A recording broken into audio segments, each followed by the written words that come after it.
Abra o seu coração e ouça uma palavra de fé, porque a fé vem pelo ouvir, e ouvir a palavra de Deus. Meu amigo e minha amiga, seja muito bem-vindo, seja muito bem-vinda a mais um Momento da Palavra. Eu sou o professor Carlos Albuquerque e no Momento da Palavra nós lemos a Bíblia Sagrada na sequência em que ela se encontra, ou seja, de Gênesis a Apocalipse. A cada vídeo do Momento da Palavra nós lemos um capítulo do texto sagrado e ao final da leitura nós fazemos um breve comentário a respeito do texto lido. E no Momento da Palavra nós estamos no livro de Êxodo, o segundo livro da Bíblia. E no Momento da Palavra de hoje nós leremos o capítulo 10 do livro de Êxodo, que diz o seguinte: Depois disse o Senhor a Moisés: Entra a Faraó, porque tenho agravado o teu coração e o coração dos teus servos, para fazer estes meus sinais no meio deles, e para que contes aos ouvidos dos teus filhos e dos filhos de teus filhos as coisas que fiz no Egito e os meus sinais que tenho feito entre eles, para que saibas que eu sou o Senhor. Assim foram Moisés e Arão a Faraó e disseram: Assim diz o Senhor, o Deus dos Hebreus: Até quando recusas humilhar-te diante de mim? Deixa aí o meu povo para que me sirva. Porque se ainda recusares deixar aí o meu povo, eis que trarei amanhã gafanhotos aos teus termos, e cobrirão a face da terra, que a terra não se poderá ver. E eles comerão o resto do que escapou, o que ficou da saraiva. Também comerão toda a árvore que vos cresce no campo. E encherão as tuas casas e as casas de todos os teus servos e as casas de todos os egípcios, como nunca viram teus pais, nem os pais de teus pais, desde o dia em que eles foram sobre a terra até o dia de hoje. E virou-se e saiu da presença de Faraó. E os servos de Faraó disseram-lhe: Até quando este nos dá de ser por laço? Deixa aí os homens para que sirvam ao Senhor seu Deus. Ainda não sabes que o Egito está destruído? Então Moisés e Arão foram levados outra vez a Faraó, e ele disse: Ide, servi ao Senhor vosso Deus. Quais são os que hão de ir? E Moisés disse: Havemos de ir com os nossos meninos, e com os nossos velhos, com os nossos filhos, e com as nossas filhas, e com as nossas ovelhas, e com os nossos bois. Havemos de ir porque festa do Senhor temos. Então ele lhes disse: Seja o Senhor assim convosco, como eu vos deixarei ir a vós e aos vossos filhos. Orai, olhai que há mal diante da vossa face. Não será assim. Andai agora vós, varões, e servi ao Senhor, pois isto é o que pedistes. E os lançaram da face de Faraó. Então disse o Senhor a Moisés: Estende a tua mão sobre a terra do Egito, para que os gafanhotos venham sobre a terra do Egito e comam toda a erva da terra, tudo o que deixou a saraiva. Então estendeu Moisés sua vara sobre a terra do Egito, e o Senhor trouxe sobre a terra um vento oriental, todo aquele dia e toda aquela noite. E aconteceu que pela manhã o vento oriental trouxe os gafanhotos. E vieram os gafanhotos sobre a terra do Egito e assentaram-se sobre todos os ermos do Egito. Muito gravosos foram antes destes, nunca houve tais gafanhotos, nem depois deles virão outros tais, porque cobriram a face de toda a terra, de modo que a terra se escureceu, e comeram toda a erva da terra e todo o fruto das árvores que deixara a saraiva, e não ficou verdura alguma das árvores, nem erva do campo em toda a terra do Egito. Então Faraó se apressou a chamar Moisés e Arão e disse: Pequei contra o Senhor vosso Deus e contra vós. Agora, pois, peço-vos que perdoeis o meu pecado somente desta vez, e que oreis ao Senhor vosso Deus, que tire de mim somente esta morte. E saiu da presença de Faraó e orou ao Senhor. Então o Senhor trouxe um vento ocidental fortíssimo, o qual levantou os gafanhotos e lançou no mar vermelho. Nem ainda um gafanhoto ficou em todos os termos do Egito. O Senhor, porém, endureceu o coração de Faraó, e este não deixou ir os filhos de Israel. Então disse o Senhor a Moisés: Estende a tua mão para o céu, e virão trevas sobre a terra do Egito, trevas que se apalpem.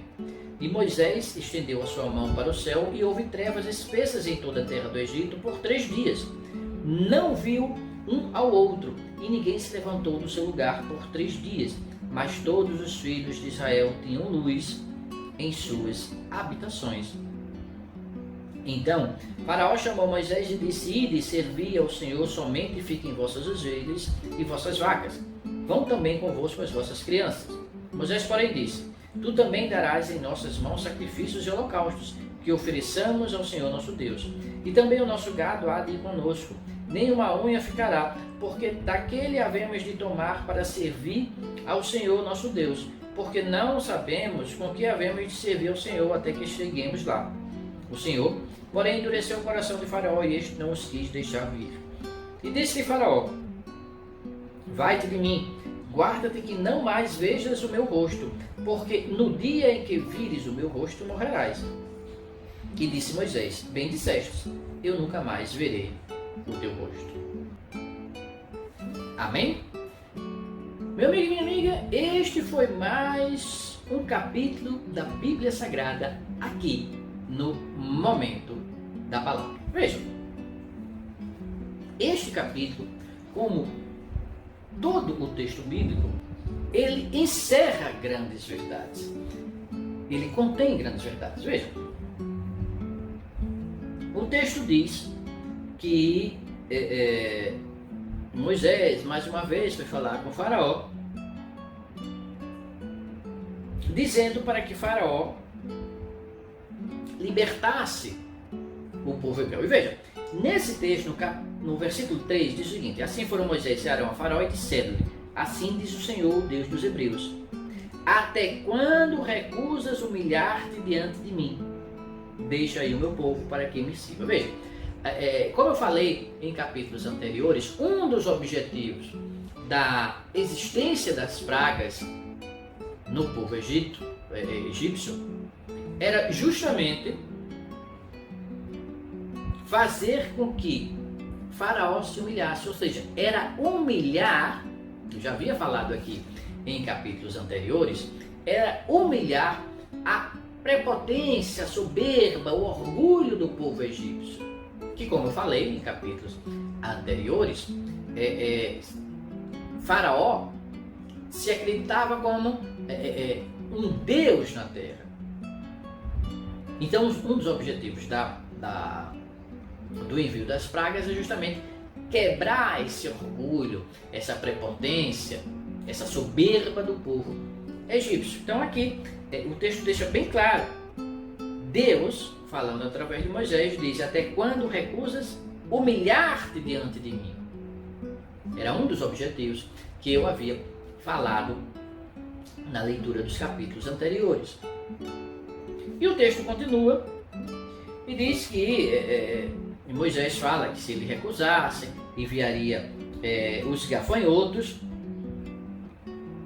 E de fato, Faraó continua se recusando a libertar o povo hebreu. Deus envia os gafanhotos. Aqui, antes de Deus enviar os gafanhotos,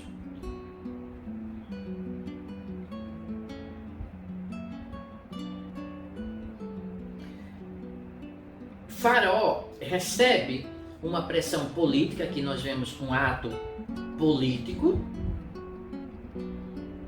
onde os seus conselheiros buscam a Faraó e dizem: olha, você não sabe que o Egito está destruído? Deixa esse povo embora. Porque a sua insistência em manter esse povo aqui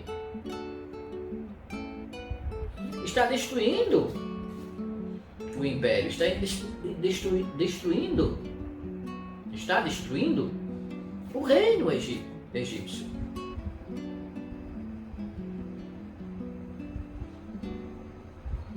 O versículo 7 diz: E os servos de Faraó disseram: Até quando este nos dá de ser por laço? Deixai os homens para que sigam o Senhor, seu Deus. Ainda não sabes que o Egito está destruído? Então houve uma pressão política, porque as atitudes de Faraó estavam prejudicando o próprio reino. houve uma pressão. Faraó chamou de novo Moisés e Arão, foram lá. Faraó pergunta quem há de ir, quem há de sair. E Moisés diz que tem que ser todo mundo, inclusive os animais. O Faraó não concorda.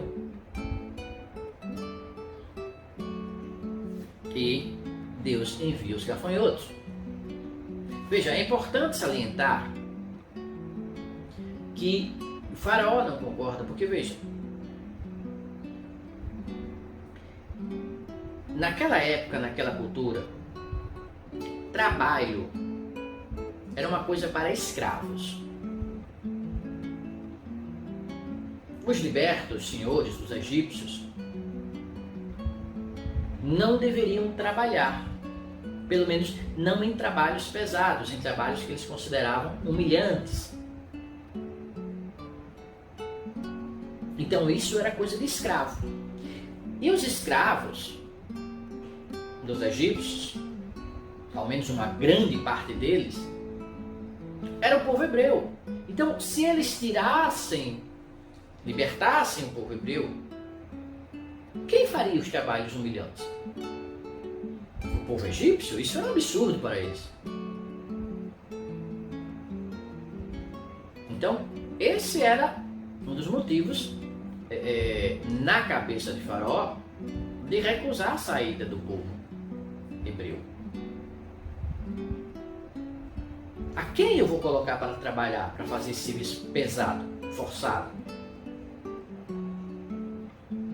O próprio povo egípcio não iria aceitar.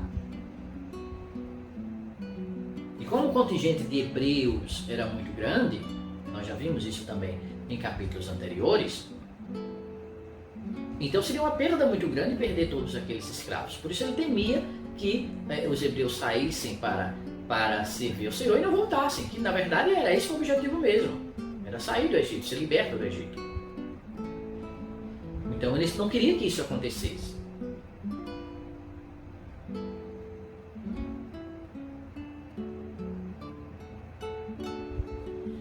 E aí Faraó, mais uma vez, não deixou o povo sair. Veio a praga dos gafanhotos.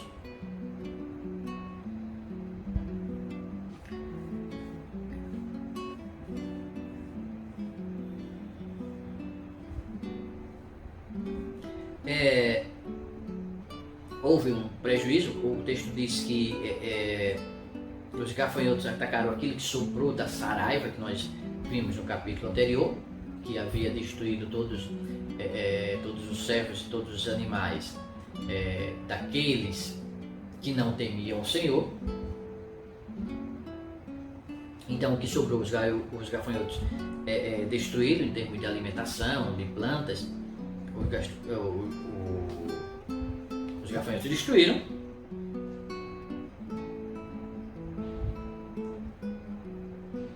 Então Faraó chamou de novo a Moisés e Arão e disse: pequei contra o Senhor nosso Deus, versículo 16, e contra vós. Versículo 17, agora pois peço-vos que perdoes o meu pecado somente desta vez, e que oreis ao Senhor vosso Deus, que tire de mim somente esta morte. E Moisés saiu da presença de Faraó, orou, mais uma vez Deus atendeu, os gafanhotos foram levados ao Mar Vermelho. E de novo, Faraó se recusou a libertar o povo hebreu. E aí vem a praga das trevas. Veja, o texto diz o seguinte: então disse o Senhor, versículo 21. Então disse o Senhor a Moisés: estende a tua mão para o céu e virão trevas sobre a terra do Egito, trevas que se apalpem. Moisés, versículo 22, e Moisés estendeu a sua mão para o céu, e houve trevas espessas em toda a terra do Egito por 3 dias. Eu já falei aqui desta simbologia dos 3 dias, eu já falei aqui em um capítulo anterior do livro de Êxodo, que os números para o povo hebreu e para o povo judeu, eles possuem um significado e uma importância muito grande naquela cultura. cultura deles. Então o texto bíblico ele se utiliza, e nós veremos isso durante todo o texto bíblico. O próprio Jesus se utiliza de elementos culturais para dar seus ensinamentos através de parábolas. O texto bíblico se utiliza de elementos culturais, de tradições culturais, para revelar verdades. E aqui nós vemos de novo a importância que os hebreus davam ao número 3. Então, de novo, os 3 dias, treva que durou por 3 dias. Nós vimos no capítulo anterior de Êxodo que o povo precisava sair para o deserto para adorar a Deus, sacrificar a Deus, ao Senhor, a uma distância de 3 dias. E na ocasião eu expliquei que aqueles 3 dias, assim como esses, remetem a Jesus Cristo, aos 3 dias que Jesus passou sepultado entre a morte e a ressurreição. E eu falei na ocasião que existem vários outros textos que se referem a esses 3 dias, ou que indicam através de números, porque era a cultura do povo, era importante para o povo hebreu e para o povo judeu, que fazem uma revelação de Cristo Jesus através dos números. Então falei, por exemplo, dos 3 dias que Jonas passou dentro da barriga do grande peixe. E o próprio Jesus citou esses 3 dias como alusão aos 3 dias que ele, Jesus, passaria na sepultura. Falei também dos 3 dias que o povo passou junto com Cristo, acompanhando Cristo, antes da segunda multiplicação dos pães. Inclusive citei que eu tenho um texto no blog Preceito de Fé a esse respeito, a essa multiplicação, a segunda multiplicação, que está lá no livro de Mateus, a segunda multiplicação de pães e peixes feitas por Jesus. Existe um texto que explica essa questão dos 3 dias que se referem a Cristo Jesus. Tem lá um texto nosso no blog Preceito de Fé, no endereço www.preceitodefé.blogspot.com. Então aqui diz que houve trevas densas por 3 dias. E o versículo 23 diz: não viu um ao outro e ninguém se levantou do seu lugar por 3 dias, mas todos os filhos de Israel tinham luz em suas habitações. Então, de novo, a figura da separação do povo santo, separado por Deus e para Deus, do povo egípcio. O povo de Israel era um povo separado por Deus. Porque havia trevas em todo lugar, mas tinha luz nas habitações do povo de Israel. E eu havia comentado também que essas pragas, elas também são uma forma de mostrar que os deuses do Egito não são deuses. É uma forma de confrontar a crença egípcia em deuses pagãos, em deuses que não eram deuses, e se orgulhar com aquela crença, porque eles se orgulhavam, achavam que os deuses deles eram deuses verdadeiros. Então, como eu falei aqui em outro capítulo do livro de Êxodo,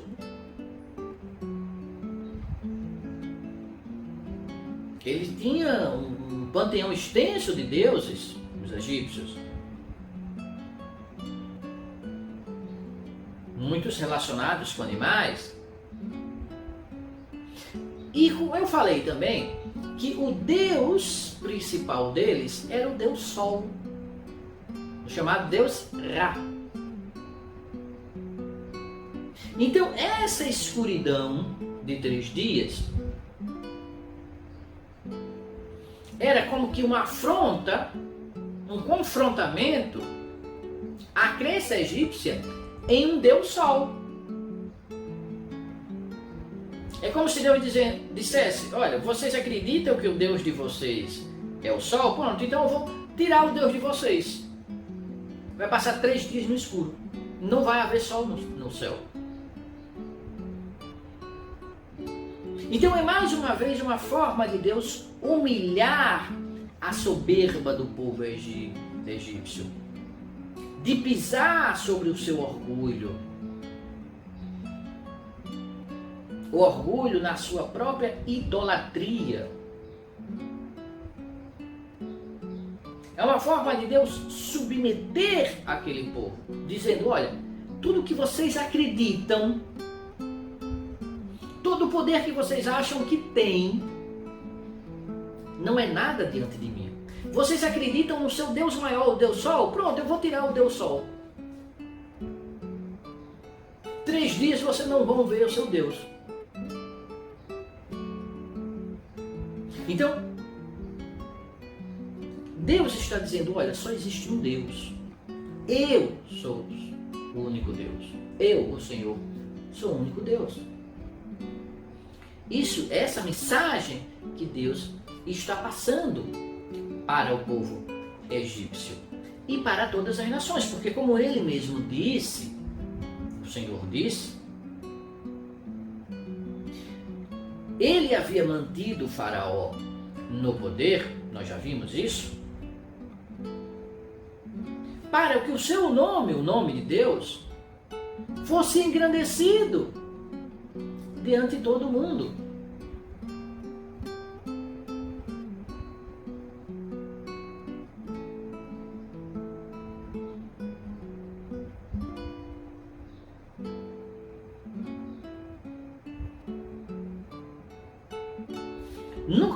No versículo 1 deste capítulo 10, diz o seguinte: depois disse o Senhor a Moisés, entra Faraó, porque tenho agravado seu coração e o coração dos seus servos para fazer estes meus sinais no meio deles. Então Deus está dizendo, ó, eu estou permitindo essa demora toda em liberar o meu povo, justamente para poder Deus, fazer esses sinais. E diz, versículo 2, e para que contes aos ouvidos de teus filhos e dos filhos de teus filhos as coisas que fiz no Egito e os meus sinais que tenho feito entre eles, para que saibais que eu sou o Senhor.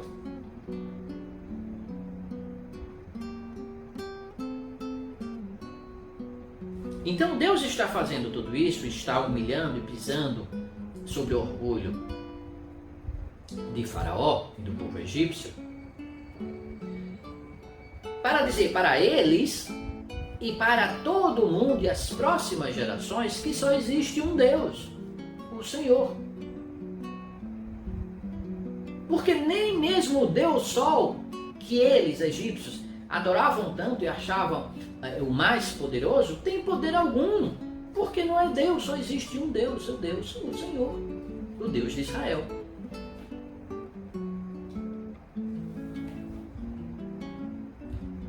Então, Deus disse, vocês creem no Deus Ra, o Deus Sol? Então pronto, eu tiro o Deus Ra. Só eu, sou o Senhor. E todos nós precisamos compreender isso do fundo do nosso coração. Que não existe nada, nem ninguém que possa competir com o poder de Deus. Porque só existe um único Deus. Onipresente, onisciente, onipotente. Que é o nosso Deus. O nosso Senhor. Ele é o verdadeiro Deus. É a Ele que devemos tributar todo o poder. Que o Espírito Santo de Deus fale mais aos nossos corações e que nos dê a paz. Amém? Meu amigo e minha amiga, este foi mais um vídeo do Momento da Palavra. Se você gostou desse vídeo, clique aqui embaixo no botão de curtir e se você deseja receber um aviso sempre que um novo vídeo a respeito da Palavra de Deus esteja disponível aqui no canal de Preceitos de Fé, se inscreva no nosso canal e você sempre será avisado toda vez que uma nova bênção do Senhor estiver disponível aqui no nosso canal Preceitos de Fé. Não esqueça também de deixar os seus comentários aqui embaixo do nosso vídeo e também de compartilhar este vídeo no nosso canal com seus amigos, com seus familiares, com seus colegas de trabalho, com seus vizinhos e assim ajudar a semear a Palavra de Deus. Fique na paz. Um forte abraço.